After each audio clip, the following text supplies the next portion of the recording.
galerinha do bem! Paz do Senhor a todos! Sejam bem-vindos para mais um Papo Reto. Eu sou a Lê Oliveira e você está aqui no meu canal. Seja muito bem-vindo. Bom, antes de começarmos o vídeo de hoje, eu quero convidar você que não é inscrito no meu canal, que você se inscreva, que ative as notificações para você não perder nenhum vídeo e ficar por dentro de tudo que a gente posta aqui no nosso canal. E por favor, se você gostar dos nossos vídeos, não esqueça de dar aquele super like que ajuda o nosso canal a crescer bastante e ajuda também o YouTube a divulgar ele para outras pessoas que, assim como você, gostam também da mensagem do Evangelho. Amém? Bom, sem mais delongas, bora pro nosso vídeo!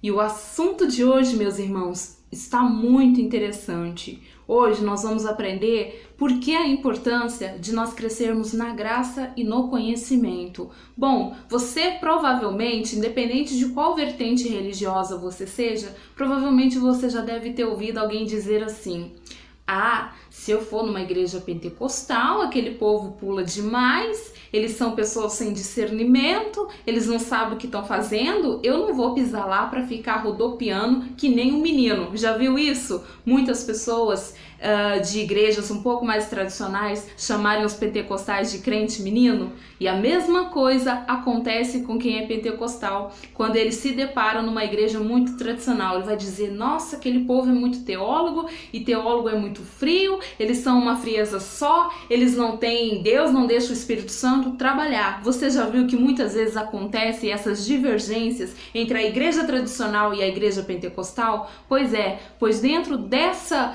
mentalidade nós vamos estudar hoje a importância de crescermos na graça e no conhecimento, porque nós temos visto acontecer muitas guerras, entre aspas, entre essas igrejas, entre essas vertentes diferentes que têm seus pensamentos diferentes, porque umas optaram mais em crescer na graça e não têm conhecimento nenhum, e outras optaram por ter mais conhecimento, mas no entanto elas não acreditam mais na ação do Espírito Santo. Tem igrejas que até mesmo não dão lugar para os dons do Espírito Santo porque não acreditam nesses dons e que Deus possa estar usando as pessoas para estes dons. Então, embasado na Bíblia, nós vamos aprender qual é a importância, meus irmãos, da gente se manter equilibrado e por que é muito importante e quais consequências nós podemos trazer para a nossa vida se a gente não manter um equilíbrio de crescer na graça e no conhecimento. Então, vem comigo porque o assunto de hoje está bastante interessante. Se você tiver com dúvidas sobre alguma coisa ou quiser fazer algum comentário, deixa aqui embaixo nos comentários que a gente vai estar respondendo a sua pergunta.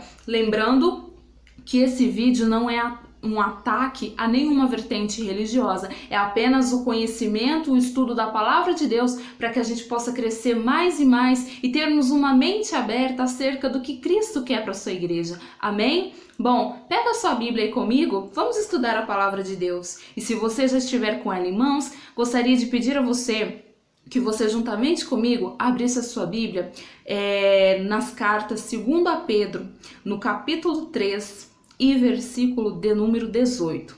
2 Pedro, capítulo 3 e versículo de número 18. E a palavra de Deus vai nos dizer assim: antes, crescei na graça e conhecimento de nosso Senhor e Salvador Jesus Cristo.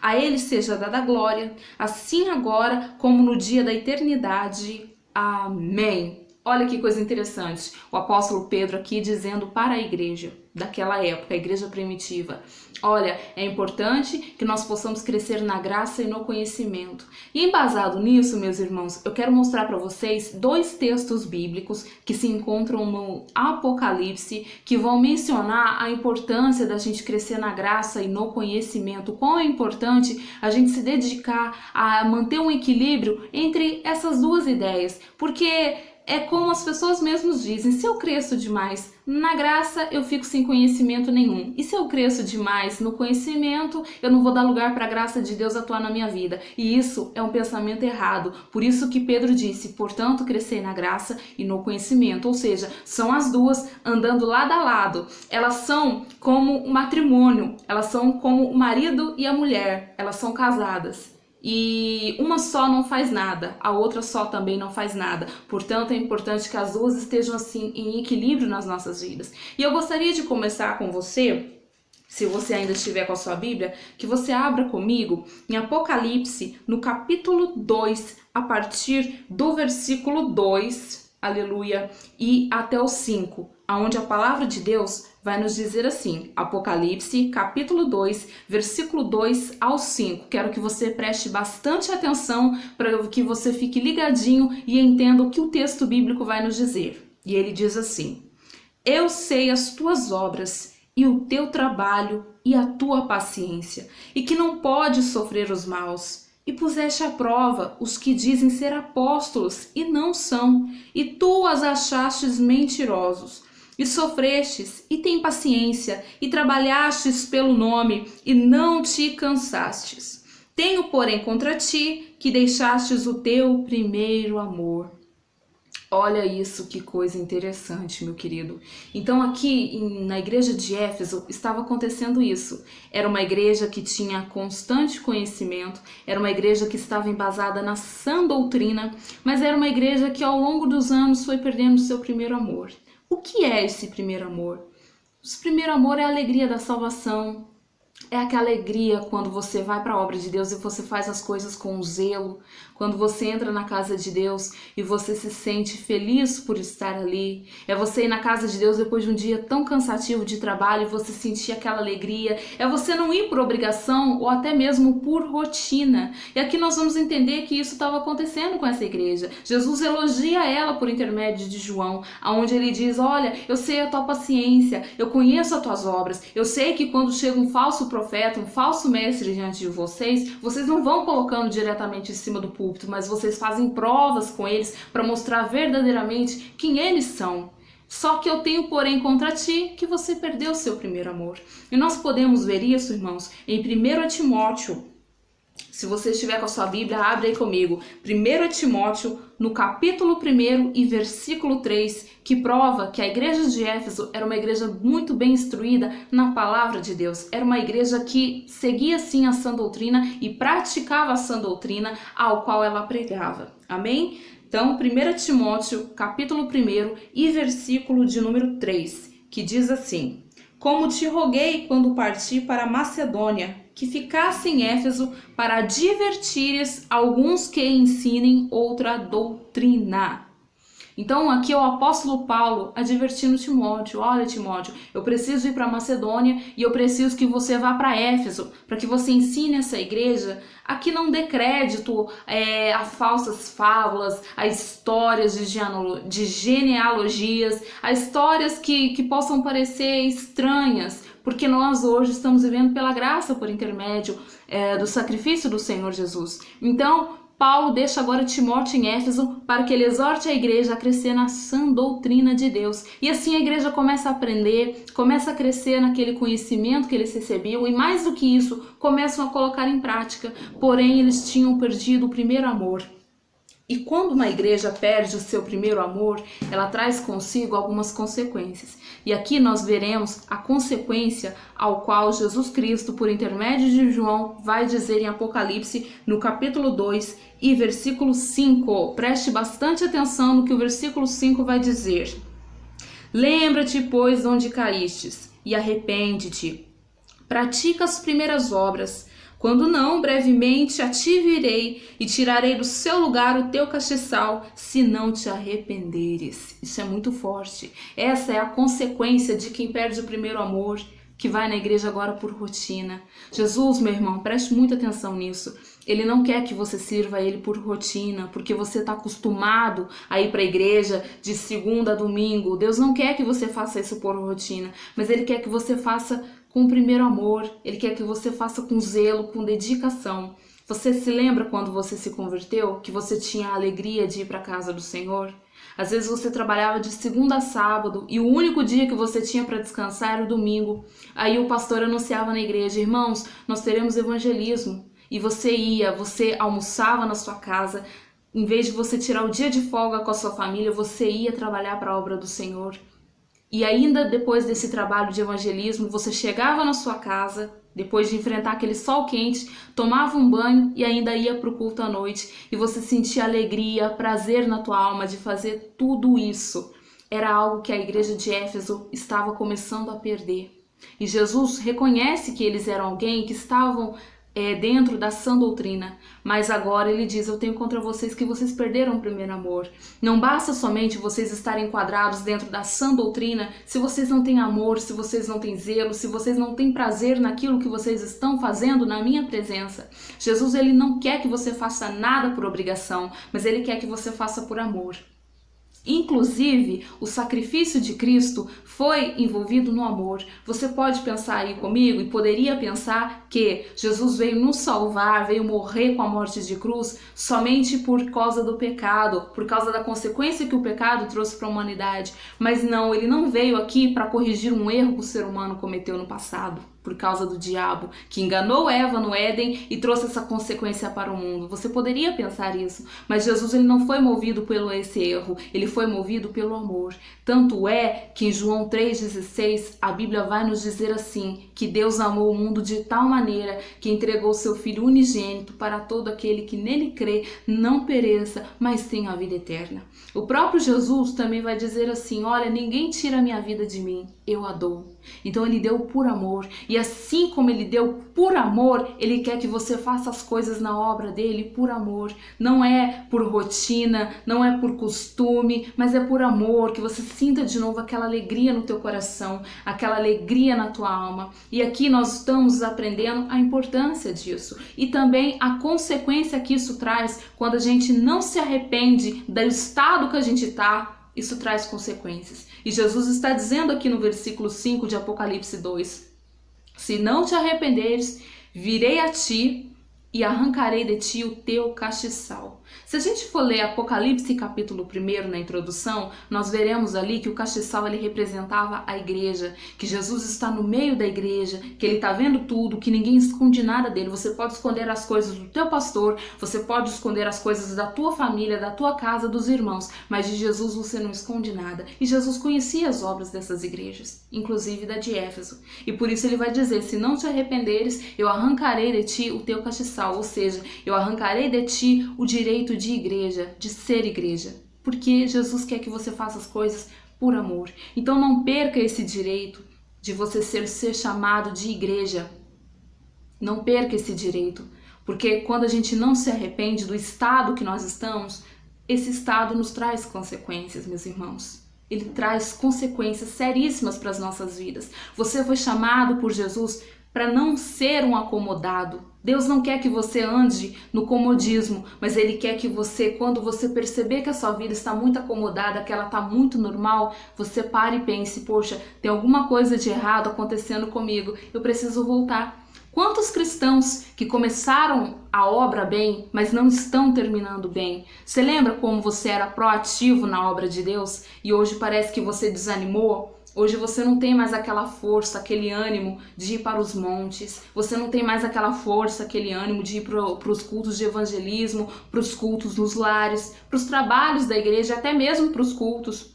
Antigamente a gente não via obstáculo quando tinha chuva, a gente dava um jeito de ir, a gente chegava ensopado na igreja, mas a gente não perdia nenhum culto, porque era prazeroso para nossa alma estar na casa de Deus, estar na presença dele. Hoje choveu ou tem sol demais, a gente não vai, a gente prefere ficar em casa com o celular na mão, assistindo uma TV. Então, que nós não venhamos a ficar num estado de comodismo, mas que a gente venha repreender esse comodismo e falar: Senhor, eu me arrependo do estado em que eu estou, porque eu reconheço que eu preciso voltar, que eu preciso trazer para o meu coração de novo aquele primeiro amor. Aqui em Éfeso, nós estamos vendo Jesus dar uma esperança para a igreja. Olha, arrepende-te, lembra da onde caíste, arrepende e volta. Então há esperança para você que ainda pensa que perdeu o primeiro amor e que ele não pode mais voltar. Jesus aqui, ele está dando esperança para a igreja. Ele está dizendo: aquele primeiro amor, aquela mesma alegria que você sentia no teu coração, ela pode voltar sim. Basta você querer. Basta você lembrar das tuas primeiras obras, daquelas que você fazia com fervor, com alegria no teu coração. Se arrepender do teu estado atual, de comodismo no qual você está e voltar a fazer. Porque a vontade, aquela alegria não vai voltar se você estiver sentado aí no sofá, deitado numa cama sem fazer nada. Jesus quer que você comece a trabalhar de novo. E voltando a trabalhar de novo, estar em comunhão com a igreja e com os irmãos, essa alegria do primeiro amor vai voltar na sua vida. É isso que Jesus quer de você. Então levante-se deste comodismo para que você possa ser salvo, para que você possa manter o direito de ser chamado de igreja, para que esse direito não venha a ser tirado de você. Amém? Agora nós vamos ver aqui, se você ainda tiver com a sua Bíblia, abre ela aí comigo em Apocalipse, no capítulo 2 e versículo de número 18, que diz assim, nós vamos ler a partir do versículo 19, me perdoem, que diz assim: Eu conheço as tuas obras, e o teu amor, e o teu serviço, e a tua fé, e a tua paciência, e que as tuas últimas obras são mais do que as primeiras. Mas tenho contra ti, que toleras que Jezabel, mulher que se diz profetiza, ensine e engane os meus servos, para que se prostituam e comam dos sacrifícios da idolatria. Olha que coisa tremenda. Nós vamos ver, irmãos, que historicamente falando e biblicamente falando, não há muitos relatos a respeito da igreja de Tiatira. O único relato que nós temos a respeito dessa igreja é a respeito de quando o apóstolo Paulo, em Atos 16, encontra-se e através da sua pregação ele converte uma mulher chamada Lídia, vendedora de púrpura. Segundo alguns historiadores, essa mulher pertencia a essa cidade de Tiatira. Mas é só a única informação bíblica que nós temos a respeito desta cidade.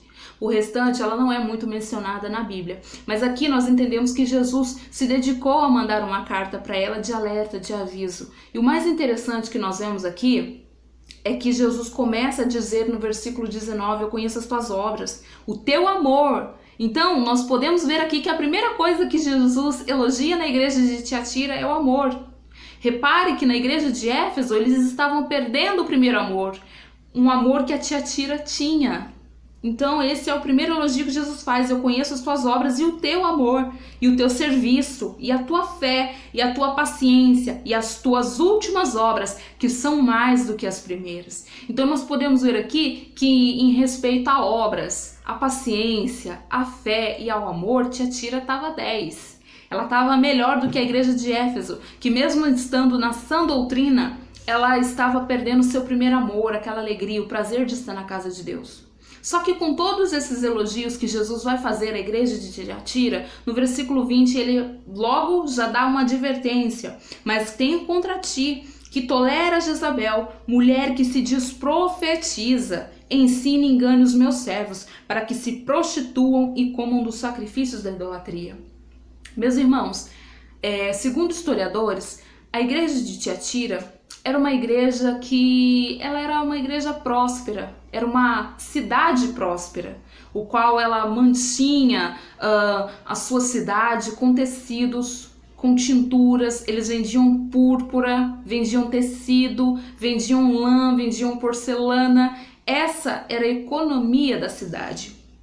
Portanto, era uma cidade próspera financeiramente. E dentro dessa cidade havia um sindicato de trabalhadores, o qual muitos cristãos faziam parte, porque muitos dos cristãos da igreja de Tiatira, eles eram trabalhadores que mexiam com essas coisas que traziam lucro para a cidade, que eu acabei de mencionar. Vendiam tecido, vendiam tinta para tecido, vendiam ali os seus porcelanatos. Entendeu, meus irmãos? Além da cidade ser uma cidade idólatra também, se a gente for aprofundar nesse texto bíblico. Então a igreja estava vivendo um tempo de perseguição e ao mesmo tempo um tempo de idolatria.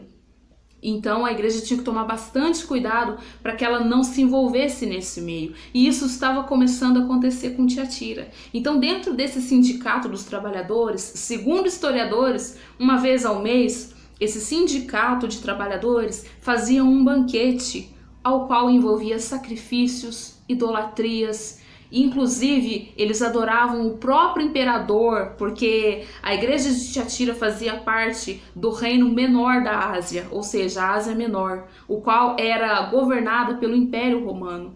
E muitos imperadores romanos se intitulavam como Deus. E essas cidades adoravam os imperadores como Deus. E isso estava acontecendo na igreja de Tiatira. Então, no meio dessa condição, os cristãos estavam envolvidos. Mas o pior não é nem isso, meus irmãos. O pior era que os próprios pregadores que estavam indo pregar em Tiatira, quem sabe até os próprios pastores, incitavam os irmãos a fazerem tal coisa. Sabe qual era o pensamento deles? Como você trabalha com isso, é com esse trabalho que você leva o sustento para sua casa, não tem problema não você participar desses banquetes dados por esses sindicatos de trabalhadores. Não tem problema você se envolver e comer dos sacrifícios que são dados aos ídolos. Tá entendendo, meu irmão? Então, a igreja de Tiatira era uma igreja que estava acomodada nesse sentido. Ela era uma igreja que era fervorosa, era uma igreja que tinha muito a graça de Deus, que tinha um amor, que elas faziam com amor aquilo que elas pegavam para fazer na obra de Deus. Porém, era uma igreja que estava se misturando. Sabe qual é o defeito hoje? Porque isso não é diferente dos tempos que nós estamos vivendo hoje. Sabe qual é o problema hoje das igrejas pentecostais? Não vamos generalizar todas, lembrando que esse vídeo não é para atacar ninguém, mas é para mostrar a realidade do qual nós estamos vivendo nos dias de hoje. E você há de concordar comigo que há muitas igrejas, sejam elas pentecostais ou não, por falta de conhecimento, começa a envolver com misticismo. Vou dizer e vou dar um exemplo do que é um misticismo. Por exemplo, você vai em alguma igreja e tá lá alguém fazendo tapete de sal e dizendo para você, pisa aqui porque esse sal é ungido. Isso é misticismo, meus irmãos, porque quando Jesus vai dizer, vós sois o sal da terra e a luz do mundo, ele está dizendo uma figura simbólica, ele está dizendo uma figura de linguagem para mostrar para a igreja que o sal serve para temperar e que nós, como cristãos, devemos dar sabor à vida daqueles que não conhecem a Jesus, para mostrar que servir a Jesus é bom, é prazeroso na nossa alma. Não quer dizer que você tenha que fazer um tapete de sal e caminhar por cima. Outras igrejas também que trazem esse misticismo por falta de conhecimento. Rosa ungida, sabonete ungido. Gente, isso são coisas que a gente encontra num centro espírita, porque no centro espírita existe esse tipo de ato, onde eles dão banho com ervas, onde eles fazem os seus benzimentos ali nas pessoas, e as pessoas estão trazendo isso para a igreja, e era isso que estava começando a acontecer na igreja de Tiatira. Eles estavam ao mesmo tempo comungando, tendo comunhão com Deus, mas quando tinham as festas pagãs, esses banquetes que eram oferecidos aí a falsos deuses, aos demônios, vamos dizer a verdade, aos próprios demônios, a igreja estava participando. E Jesus não quer que você fique no meio termo, ele não quer que você fique em cima do muro, ele quer que você seja alguém que sirva a ele com todo o teu corpo, com toda a tua alma e com todo o coração. E não venha me dizer que Jesus, ele quer o teu coração, porque ele não quer só o teu coração, ele não é açougueiro, ele quer que você o adore em espírito, em verdade, com o teu corpo, com a tua alma.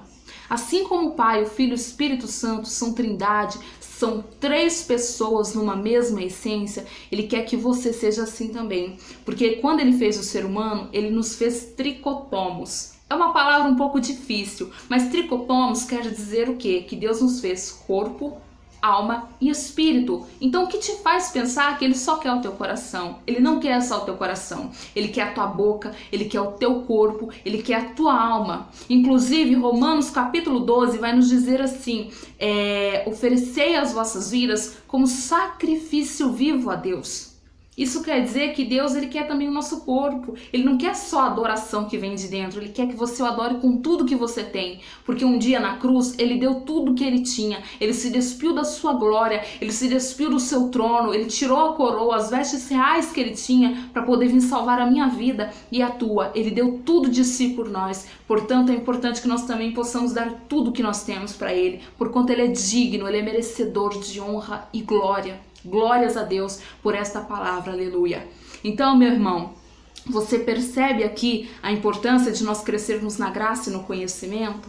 A igreja de Éfeso era uma igreja que andava na sã doutrina, era uma igreja que tinha muito conhecimento. Você poderia chegar lá e perguntar qualquer coisa para eles que talvez eles poderiam sim te responder, porquanto foram muito bem instruídos na palavra, mas porém estavam perdendo o primeiro amor, aquela alegria de servir a Jesus como antes a gente servia. E a igreja de Tiatira, apesar de ter todo o amor na obra, toda a paciência, toda a fé, por falta do conhecimento, estava agora começando a se misturar com outras coisas que não era do agrado de Deus, como os misticismos, que não é de Deus. Inclusive, você não encontra na Bíblia Jesus mandando você tomar banho com rosa ungida, com sabonete não sei das quantas, com a água que veio lá do Rio Jordão. Isso não tem, isso é misticismo. A Bíblia diz assim: vós estáis limpos pela minha palavra. Então Jesus quer que você se firme na palavra dele, não é com misticismo. Foge disso, meu irmão. Não aceite isso, porque isso é errado. Então, nós podemos ver aqui em 2 Pedro, capítulo 3 e versículo 8, a importância que Pedro estava ensinando a igreja de crescer na graça e no conhecimento. Não é uma ser mais do que a outra, uma não vale mais do que a outra. As duas são que nem um casal. Se você separa uma da outra, não é mais casal. Então elas precisam andar em equilíbrio, andarem juntas, para que a palavra de Deus venha a ser equilibrada dentro de nós e para que a gente seja alguém que sirva a Deus com toda alegria, com toda felicidade e amor do mundo, mas também que a gente esteja embasado na palavra para que ninguém nos engane com falsas promessas, que nos engane com falsas profecias, que nos engane com falsos dons, que aparenta ser uma coisa, mas não é. Que a gente consiga fazer como a igreja de Éfeso, colocar à prova aqueles que se dizem profetas, mas não são, aqueles que se dizem judeus, mas não são. E também que a gente venha ter a graça de Deus na nossa vida, porque isso é muito importante. Então, que você venha ter aprendido no nosso estudo de hoje a importância da gente crescer na graça e no conhecimento. Eu espero, irmãos, que esse simples estudo que eu dei para vocês hoje, que a gente fez, possa ter abrido um pouco a sua mente. Se você tem um comentário para reforçar o nosso estudo, coloca aqui embaixo nos comentários, a gente vai estar dando um amém para você, muito feliz, a gente vai estar comentando o seu comentário também, se você tiver uma pergunta para fazer, a gente vai estar respondendo assim que pudermos. Amém? Mas não deixe, irmão, de participar, não deixe de aprender, não precisa ficar com medo, se eu começar a estudar demais a palavra de Deus, eu vou esfriar. Isso é uma mentira de Satanás. O diabo não quer que você aprenda mais a palavra de Deus. É importante que você estude sim a Bíblia, que você tenha curiosidade dela sim. Isso não vai te esfriar, isso vai deixar e vai fazer de você uma pessoa muito mais cheia do que você pode ser e do que você é. Mas também não deixe de buscar a presença de Deus, não deixe de orar, não deixe de ir para os cultos, não deixe de participar, de estar em comunhão com os irmãos, para que o prazer de servir Jesus possa voltar sobre a tua vida de novo. Não perca a esperança. Assim como Éfeso estava começando a perder a esperança, Jesus reacendeu a esperança, dizendo para eles que tinha como voltar sim ao primeiro amor, dizendo para eles: olha, lembra-te das tuas primeiras obras, arrepende-te e volta. Jesus está convidando você nesse dia de hoje, volta a fazer o que você fazia antes, renuncia esse comodismo espiritual ao qual você está vivendo, porque há esperança sim, porque para Deus nada é impossível. Amém, meu querido? Que você possa ficar com essa palavra, que Jesus te abençoe grandemente a sua vida. Obrigado por ter ficado comigo até o final desse vídeo. Que Deus abençoe grandemente a sua vida e a paz do Senhor.